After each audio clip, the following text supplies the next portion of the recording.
Tiger spinner বল হাতে নামতে পারবেন না ইসিবি আয়োজিত কোনো টুর্নামেন্টে। হোম অফ ক্রিকেটেও চ্যাম্পিয়ন্স ট্রফি ট্যুর ঘিরে সাদামাটা আয়োজন। প্রদর্শনীর শেষ দিনে মিরপুরে অংশ নিলেন গুটি কয়েক বয়সভিত্তিক ক্রিকেটার, বিসিবি পরিচালক আর গণমাধ্যম কর্মী।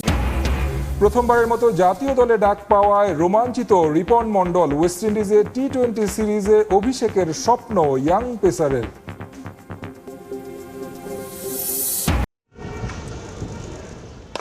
ঘোর অমানিসায় সাকিব আল হাসানের ক্রিকেট ক্যারিয়ার। দুঃসময় কিছুতেই পিছু ছাড়ছে না টাইগার অলরাউন্ডারকে। রাজনৈতিক পট পরিবর্তনের পর মামলা মাথায় নিয়ে দেশে ফিরতে পারছেন না।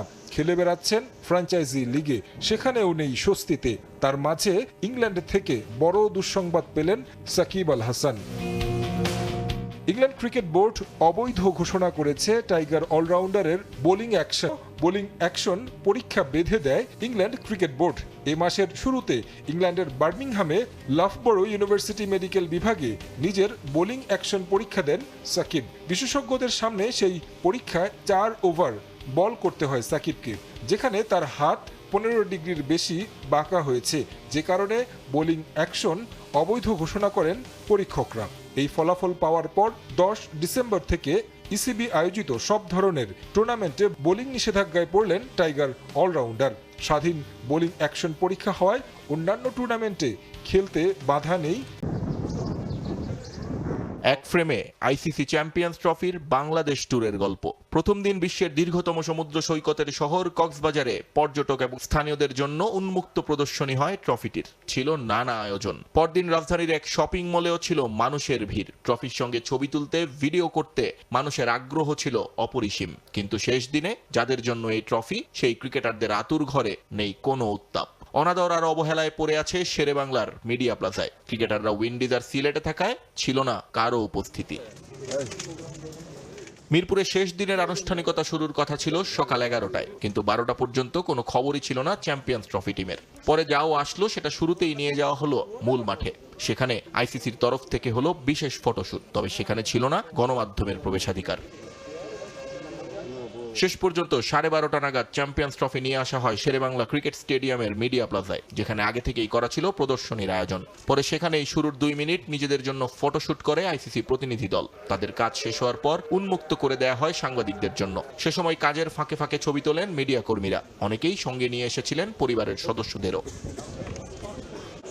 পরে অনূর্ধ্ব 19 এশিয়া কাপ জয়ী দলের সদস্য কালাম সিদ্দিকী এলিনকে নিয়ে এসে ক্রিকেটারদের অভাব পূরণ করে ক্রিকেট বোর্ড।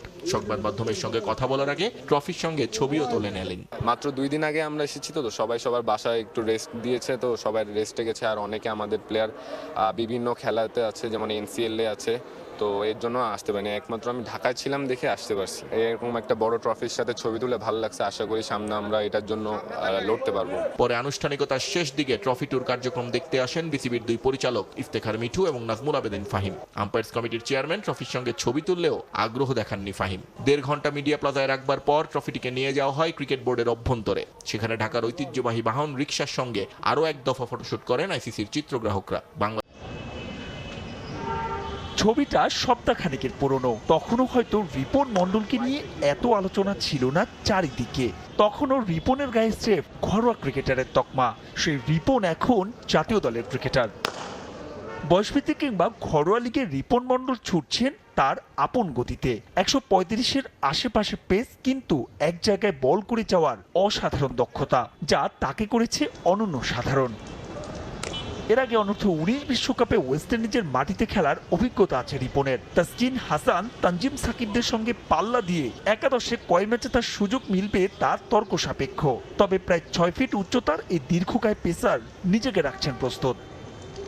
কিন্তু শুধু ক্যারিবিয়ান সিরিজই নয়, রিপন মণ্ডলের আত্মবিশ্বাস মুগ্ধ করবে আপনাকে। হতে চান টাইগারদের পেস বিপ্লবের অংশ, শাসন করতে চান বিশ্ব ক্রিকেট। টি-20-তে আমার যে বেসিক্যালি প্ল্যান থাকবে যে টিমকে হেল্প করার, যখন টিমের জন্য যেটা প্রয়োজন ওইটা করার। আমি যখন বোলিং করি অপোজিশন কি আছে ওইটা নিয়ে ভাবলে তো আমি ভালো বল করতে পারবো না। আমার কাজ হচ্ছে বোলিং করা।